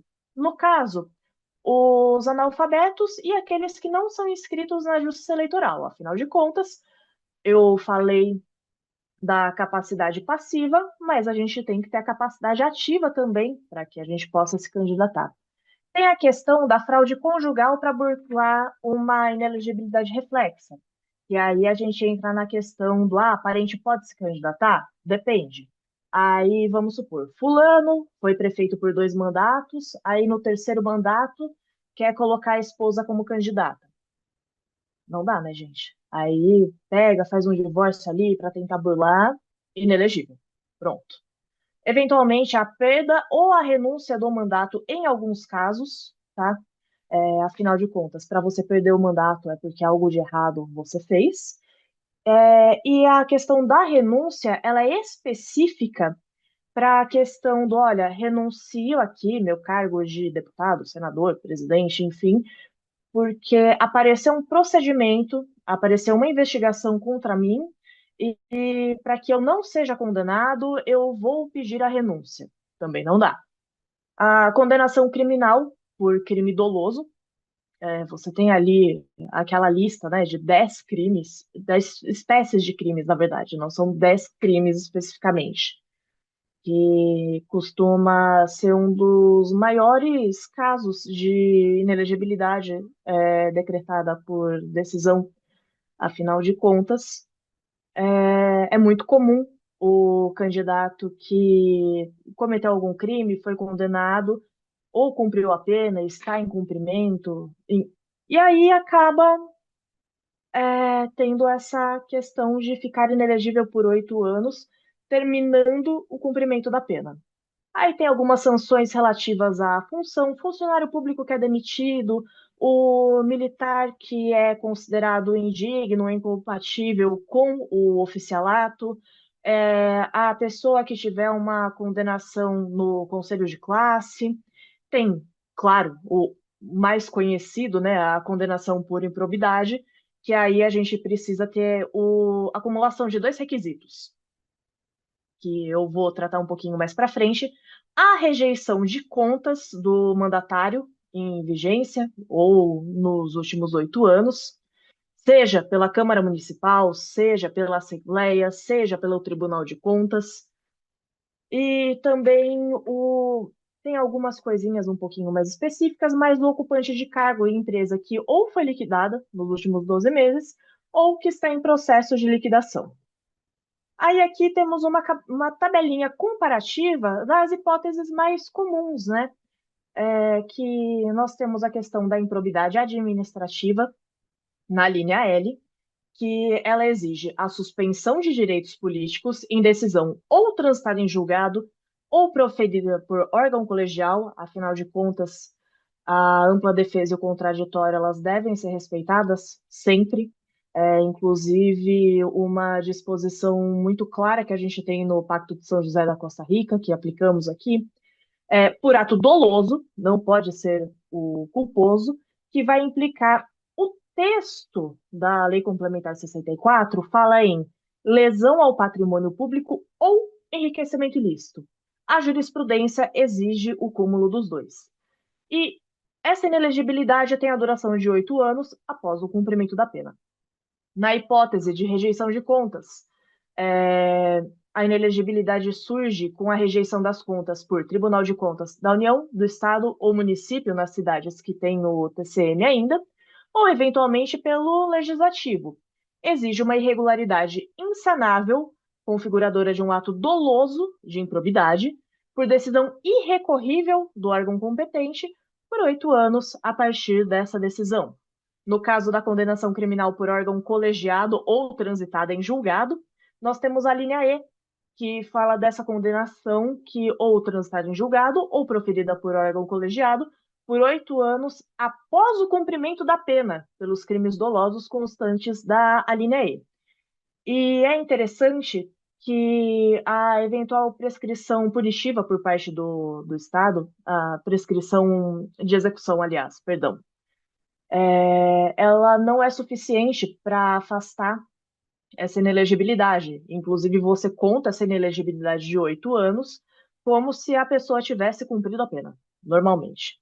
Temos também a questão da renúncia para evitar a cassação, que o mandatário renuncia ao cargo para evitar uma condenação, seja por violar a Constituição Federal, a Constituição Estadual, a lei orgânica do município, nas eleições que ocorrerem pelo período que ele foi eleito, por exemplo. O prefeito que foi eleito em 2004 pede para renunciar do cargo em 2006, então ele vai ficar inelegível por esse período. 2006, 2007, de 2008 a 2012, 2012 a 2016. E a demissão do serviço público, direcionada, obviamente, a funcionários públicos, que o funcionário público que é demitido logo depois do processo administrativo ou judicial, que decide por sua demissão, perceba, é demissão, não exoneração, são coisas diferentes. Por 8 anos contados da decisão que determinou a sua demissão. Temos algumas jurisprudências relevantes, lógico, temos inúmeras, mas achei que seria de bom tom destacar essas daqui. Temos o tema 1304 do STF, que o disposto no artigo 1º, parágrafo 4A da Lei da Ficha Limpa, se aplica apenas aos julgamentos feitos por tribunais de contas, não às decisões do Poder Legislativo. Afinal de contas, o rol que nós temos ele é taxativo. Então, se não há previsão legal, não há como condenar por inelegibilidade. Temos a ação direta de inconstitucionalidade 6.630, que trata da impossibilidade da detração do tempo da inelegibilidade entre o julgamento colegiado e o trânsito em julgado, e do trânsito em julgado e o cumprimento da pena. Ou seja, se a pessoa foi condenada por um crime pelo período de 30 anos, por exemplo, a gente vai ter o período de inelegibilidade entre a decisão colegiada, o trânsito em julgado a pena, aí já numa condição de pena secundária, né, em relação ao Código Penal mesmo, não em relação ao direito eleitoral, e depois do cumprimento dessa pena, mais 8 anos. Temos também o recurso ordinário 73.294 do TSE, que diz que a instauração de uma segunda representação por quebra, né, no caso de decoro parlamentar, daquele que renunciou por força dessa primeira representação com o mesmo fundamento, que for arquivada, não enseja a inelegibilidade da linha K. O texto fica um pouco confuso, mas a ideia é o quê? Houve a instauração de uma primeira representação por uma quebra de decoro por motivos X. A pessoa pede a renúncia e daí novamente instauram outra representação pelo mesmo motivo X. Se decidirem pelo arquivamento dessa representação, não incide a inelegibilidade da linha K. Também temos o recurso ordinário 623.825, que foi o recurso ordinário com origem em Minas Gerais, do caso da Dilma Rousseff, quando ela se candidatou a senadora por Minas, que não se aplica à linha C quando há um processo de impeachment que impôs apenas a perda do mandato eletivo como pena, sem a condenação à inabilitação para exercício de função pública. Afinal de contas, novamente, taxatividade. Temos o recurso especial eleitoral 10.049, que trata dos requisitos cumulativos para a configuração da linha L, que é o que eu estava falando da diferença entre aquilo que está escrito na norma, a interpretação jurisprudencial. Para a condenação pela linha L, para fins de inelegibilidade, é necessário a condenação por improbidade administrativa que importe simultaneamente a lesão ao patrimônio público e o enriquecimento ilícito do candidato, do mandante, e não necessariamente o enriquecimento ilícito será daquele candidato, ou pretenso candidato, né, afinal de contas, inelegível. Pode ser um enriquecimento ilícito de terceiro. Necessário o dolo. O dolo ele é essencial para a configuração de qualquer inelegibilidade. Você acaba configurando uma má-fé aí. A decisão definitiva, transitada em julgado ou proferida por um órgão colegiado, e que haja a condenação de suspensão de direitos políticos prevista na Lei de Improbidade Administrativa. Por fim, a gente tem o recurso ordinário 29.340 do TSE, que a inelegibilidade da linha O, que é de funcionário público, só é afastada com a condenação criminal que nega a existência do fato ou da autoria. Afinal de contas, um crime é incompatível com o funcionalismo público, né? Então, para que essa inelegibilidade seja afastada, ou o fato não existiu, ou, existindo, não foi o funcionário quem cometeu. Eu gostaria de agradecer todos pela atenção, pelo convite, principalmente, e eu espero muito que tenhamos outras e outras edições. É um prazer sempre estar com vocês, queridos colegas, queridos amigos, a essa altura do campeonato. E quem sabe algum dia, em alguma outra edição do Cumbuca, a gente faça um making off e conte os bastidores, mas vamos ver se o pessoal está merecendo. Muito Calma, obrigada, calma, gente. Um calma, calma, abraço. Magda. Calma, Magda, que calma Eu que preciso fazer um merchan aqui, eu preciso fazer com que esse Cumbuca saia, entendeu? O pessoal precisa ficar esses bastidores, curioso. bastidores aí, calma ainda, calma, Eu uma coisa acho, de cada eu acho vez, que tem que rolar entendeu? uns cortes aí, entendeu? Tipo finalzinho de filme, que acabou o filme, tem os créditos e uns cortezinhos ali, os bloopers. Não, acho que a gente, antes de tudo, tipo, muito obrigada por ter estopado essa empreitada aí junto com a gente, né? Elegibilidades é um tema fundamental, não é o tema da moda, mas é um tema fundamental para quem quer encarar o direito eleitoral de frente Não é e da moda, não. mas é um clássico, a gente não tem como escapar. Exatamente, não tem como escapar, e é aquilo do tipo, qualquer coisinha, mesmo quando você vê tipo, os temas que estão mais em voga, com mais com disputas lá dentro do TSE de jurisprudência, disso, daquilo, outro, eles vão cair na inelegibilidade de alguma forma, e a gente precisa Sim, estar atento para isso, né? sim, sem dúvida. Aí, em alguma outra oportunidade, a gente fala sobre AIDS, Jaime e as emoções que elas causam. Por Sim, favor, hein? tem muito tema aí no direito É, eleitoral para a gente poder fazer outras edições, né? sim. Eu vou chamar agora o Marcones, que querendo ou não é o grande pensador desse espaço todo, né? A gente só ajudou a organizar direitinho a ideia. E o Marcones vai falar sobre uma questão que também não é algo completamente novo, mas gera muita dor de cabeça, que é o processo da pré-campanha, né, Marcones?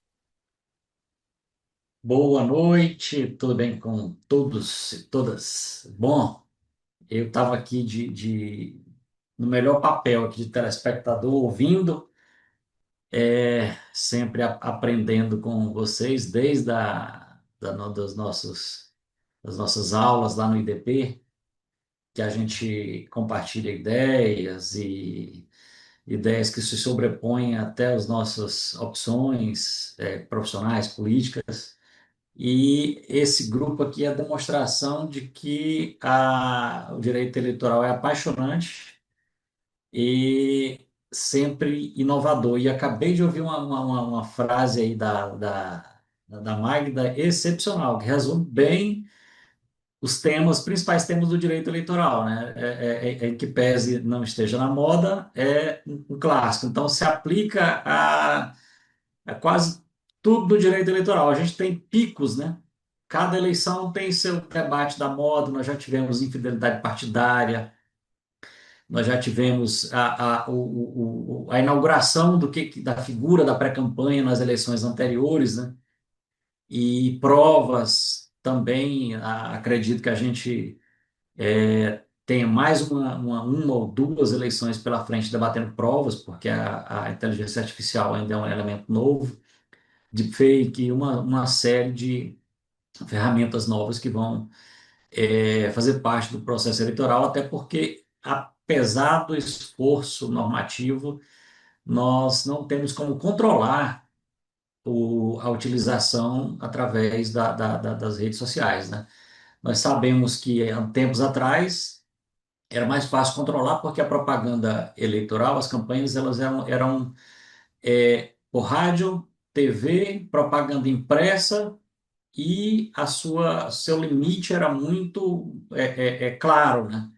Hoje não, as fontes, né, são variadas, elas partem das mais diversas fontes, inclusive do próprio jurisdicionado, que na sua criatividade é, pode exceder ali no uso das plataformas, no uso da sua rede social, das manipulações. Há um tempinho atrás, um pouquinho atrás, aí, o máximo que se fazia era riscar o santinho ali, desenhando na cara do candidato, né? Mas atualmente as ferramentas permitem muito mais, né?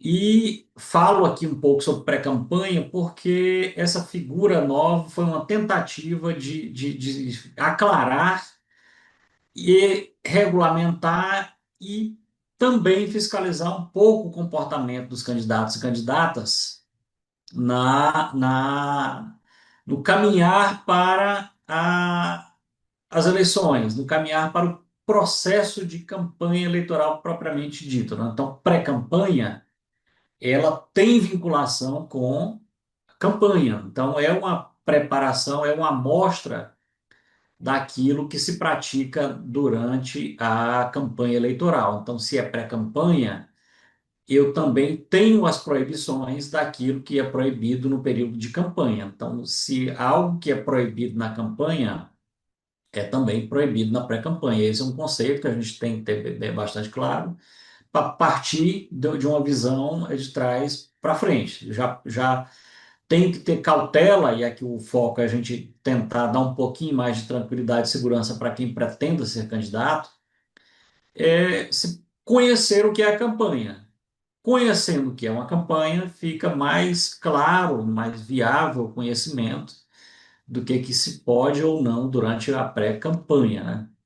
E a pré-campanha ela é saudável, faz muito bem para o processo eleitoral, é uma oportunidade para que o pretenso candidato, candidata, ouça o seu eleitorado, o seu potencial eleitorado, formule seu plano de governo, seu plano de ideias para o parlamento, para que ele mostre suas qualidades pessoais, o seu histórico e compartilhe um pouco das suas ideias. Então, esse espaço de pré-campanha foi pensado, foi idealizado com base em ideias e demonstrar um espaço que fosse possível para o candidato demonstrasse qual é o seu pensamento e ouvir o eleitorado, naquela troca de experiências, o pretenso candidato, candidata, ouvir para construir o seu plano e, de antemão, já também manifestar qual é a sua ideia inicial para o seu mandato, né? Seja como prefeito, seja como integrante do parlamento. Então, primeiro, pré-campanha é um momento saudável, um momento muito importante. O tempo de campanha eleitoral foi encurtado, ele começa ali de 16 de agosto e termina na data da eleição, no mês de outubro. Então, é uma corrida de 100 metros, com muitas limitações e barreiras, e a pré-campanha ela tem uma total importância para isso, mas nem tudo se é permitido durante a pré-campanha, né? Nós temos uma limitação, que não é permitido que se peça o voto expressamente. Não pode haver pedido direto expresso de votos. A evolução da nossa jurisprudência e aí dos nossos instrumentos normativos é, avançaram para também fiscalizar, também botar os olhos naquilo que se chama de palavras mágicas, né? Que é aquela criatividade do candidato de não pedir voto diretamente, mas nas suas colocações deixar bem claro que está pedindo voto, né?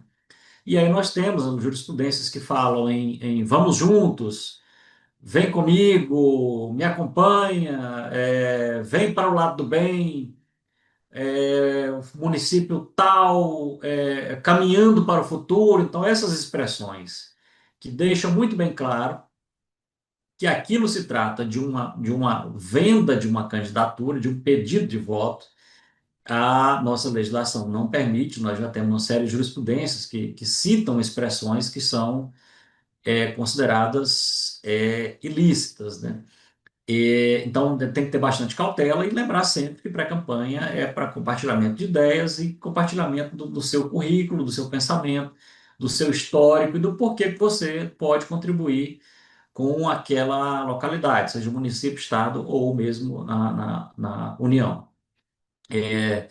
Também tem que ter muita cautela de como você leva a sua pré-campanha nas redes sociais, e os gastos também são bastante importantes. O primeiro e mais emblemático caso de perda de mandato em razão de atos de pré-campanha já começou alto, né? Já começou com o sarrafo muito alto, que foi uma senadora da República, do estado do Mato Grosso, que veio, a senadora Selma Arruda, que veio a perder seu mandato por atos praticados na pré-campanha, né? Tanto relacionados gastos e aos modo de disseminação, de propagação nas suas redes sociais, né? No processo teve apreensão de material impresso, material até de jingles, e os jingles já falavam em campanha, né? Muito antes até do período de registro. Nós também tivemos outro caso muito emblemático que foi bastante discutido, o caso do senador, também senador, né, do Sérgio Moro, que embora não tenha perdido seu mandato, mas a discussão foi bastante acalorada, bastante intensa, né? Muitos cálculos, muita discussão do que seria gasto do partido ou gasto do candidato, e aí tiveram que separar os gastos em que eram praticados, direcionados ou geravam benefícios para o partido, e aqueles gastos que poderiam ser taxados ou incluídos como gastos de campanha, né? Outra coisa que é importante para a pré-campanha, que se utilize a pré-campanha, é para a construção de candidaturas, e aí eu quero destacar as candidaturas de mulheres, porque a fraude, muitas vezes, ela acontece na reta final, naquele desespero, os partidos não se preparam, não oportunizam as candidaturas de mulheres, e aí na reta final, até utiliza uma expressão pegando lá do histórico caso Marbury versus Madison, as candidaturas da meia-noite, né? Os partidos na noite ali, no limite do prazo de registro de candidatura, estão desesperados procurando parentes e pessoas que não têm histórico nenhum com o partido, ou mesmo não tiveram oportunidade de ter a sua pré-campanha, de construir o seu nome. Então, a pré-campanha, ela também oportuniza com que se leve ideias abertamente e sem as limitações até do próprio partido, que muitas vezes não oportuniza, né, os instrumentos partidários para tanto, né?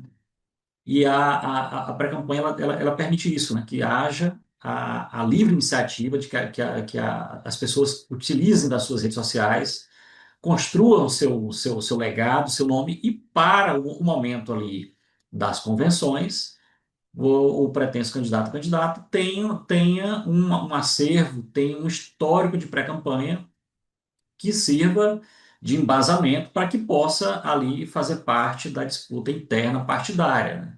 Lembrando sempre que na reta final, no processo de construção das convenções, os candidatos podem até ser mais incisivos na propaganda intrapartidária, né? Pode já se vender como pré-candidatos para os membros do partido, e isso é válido, e isso é até bastante oportuno.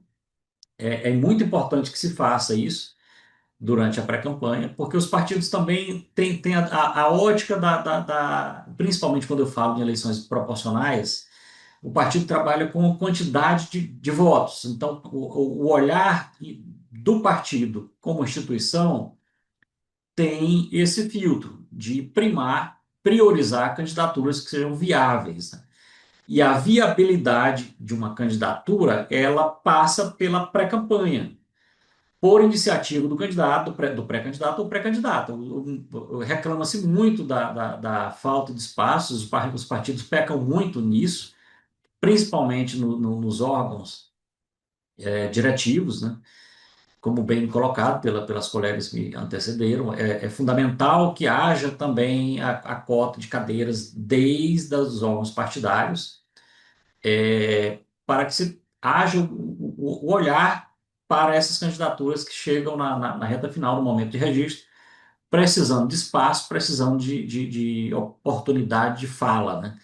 Então, na pré-campanha, os pretensos candidatos e candidatas podem fazer a sua carreira, de utilizar essa expressão, essa carreira, ainda que curta, mas chegue na convenção com uma rede social estruturada, com um nome que já seja lembrado, um nome que já tenha visibilidade e que já seja um nome com potencial para voto, porque volto a falar, partidos pensam em votos, candidatos igualmente pensam em votos. Então, os dois têm a mesma necessidade. Há muito pecado ainda pelo acesso, pela falta de informações e pela disponibilização de estruturas para a viabilização de pré-candidaturas. Mas, já partindo para a minha conclusão, o que eu quero lembrar bastante é esse cuidado que o pretenso candidato ou candidata deva ter em lembrar, em conhecer o que é uma campanha eleitoral, o que é permitido durante a campanha eleitoral, para que ele possa praticar durante o período de pré-campanha. Como obter essas informações? Hoje, uma campanha, você tem que ter a sua assessoria de marketing, você tem que ter uma assessoria contábil, e uma assessoria jurídica, e por iniciativa própria pesquisar. Olhe, nós temos um acervo disponível hoje nas redes sociais, desde eleições, aí, os debates da eleição de 89 para cá estão disponíveis, então a gente tem muita ferramenta, muita informação disponível para fomentar uma pré-candidatura, né? Quanto a gastos, da mesma forma. Quem pretenda se candidatar a um cargo tem que saber qual foi o limite de gastos da última eleição para que ele faça um parâmetro, tenha uma noção de quanto ele vai poder gastar na pré-campanha. 10% do limite de gastos das últimas eleições é um limite bastante salutar, bastante saudável, para que você possa gastar na sua pré-campanha, ali com impulsionamento, com rede social, com uma construção de imagem, lembrando que você não pode utilizar a mesma logomarca, mesmo jingle, mesmo layout, mesma imagem da sua pré-campanha, você não pode utilizar lá na campanha, no período oficial de campanha, senão isso representaria uma extensão, um prolongamento da pré-campanha. E volto a falar, nós não temos na nossa legislação dizendo quando começa a pré-campanha, qual é o marco inicial da pré-campanha. Nós temos o marco final, que é o momento que eu faço a transição de pré-campanha para campanha.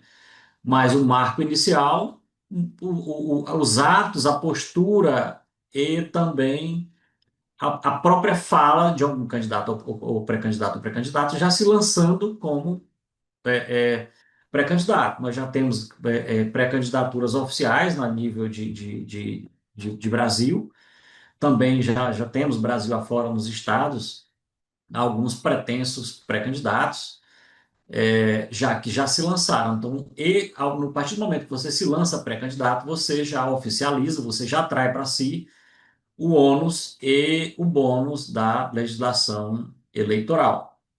Bastante cautela com isso, bastante cautela nas falas. Nós temos os olhares da Justiça Eleitoral para aquilo que se chama de palavras mágicas, mas ainda podemos muitas coisas, né? Visitar a feira para comer um pastel ali com um caldo de cana depois de 2 anos não vai representar, por enquanto, pelo menos um gesto mágico. Ainda não temos a figura do gesto mágico, não. Mais palavras mágicas. Mas então já está liberado para ir na feira tomar ali um caldo de cana com pastel. Queridos e queridas, para essa nossa primeira edição, seriam essas as nossas colocações, esse ponto que eu queria contribuir. O direito eleitoral, ele não se exaure em uma edição de um evento, por isso a nossa ideia de que o book eleitoral seja dividido em edições, porque nós temos sempre temas que vão estar no nosso cotidiano, na nossa porta, batendo na nossa porta ali na pré-campanha e na campanha e no pós-campanha, porque nós temos também as prestações de contas e isso será abordado nas nossas próximas edições. Muito obrigado a quem está aqui com a gente, aos que assistirão depois. Meu boa noite agora, boa tarde, bom dia para os que vão assistir no meio gravado. Muito obrigado. Valeu, Marcones. É isso, a gente queria agradecer a todo mundo que acompanhou ao vivo, àqueles que vão acompanhar gravado essa nossa primeira edição. Agradecer aos nossos palestrantes também, Diego, Júlia, Magda, Raquel, o Marcones e eu aqui, que organizamos isso conseguimos organizar até muito rapidamente, com uma qualidade boa, né, gente? A gente agradeceu ao Fernando também, que nos ajudou no processo todo técnico aqui para poder fazer as transmissões, e a vocês que estavam nos assistindo, acompanhando. Fixado na parte do chat tá o link para o canal oficial do Cumbuca Eleitoral para vocês poderem se inscrever, e lá vai ser uma das formas que a gente vai ter para poder anunciar novas edições, outras coisas que a gente está pensando, porque é isso. A ideia é a gente conseguir. A Cumbuca é isso, né? É aquele lugar onde a gente consegue organizar as coisas para poder fazer a vida acontecer. Nesse caso, a gente conseguir fazer o direito eleitoral acontecer, porque quando a gente vê as pecinhas todas que cada um fala, eles estão se juntando. É isso. Muito obrigada a todos. Boa noite e até a Boa próxima. noite, pessoal. Se inscreva no canal, por favor. E Isso. até a próxima. Sugestões, dúvidas, tudo no chat, que a gente vai responder pela Luca. E a gente Afinal espera de vocês no contas, próximo. afinal de contas, bom pessoal se inscrever, porque quem sabe da próxima rola os bloopers, os causos, Hum. só dizendo, entendeu? Eu Você, acho que é você já está bom o prometendo pessoal demais, ficar. Magda. Eu não No estou próximo, prometendo, eu estou dizendo que E, talvez tenha. a Então é gente bom o convida pessoal o ficar nosso amigo ligado. Oberdan para o se próximo falar em Cumbuca causa, Eleitoral. se Sim, falar em causa, eu tenho uns para contar que pode virar mas stand-up aí. aí vai ficar para a Adorei. próxima, daí o pessoal vai ter que assistir. Quem quer fofoca tem que ficar até o final. Mas é isso, Isso gente. aí. Fiquem de olho, se inscrevam no nosso canal que está fixado no chat.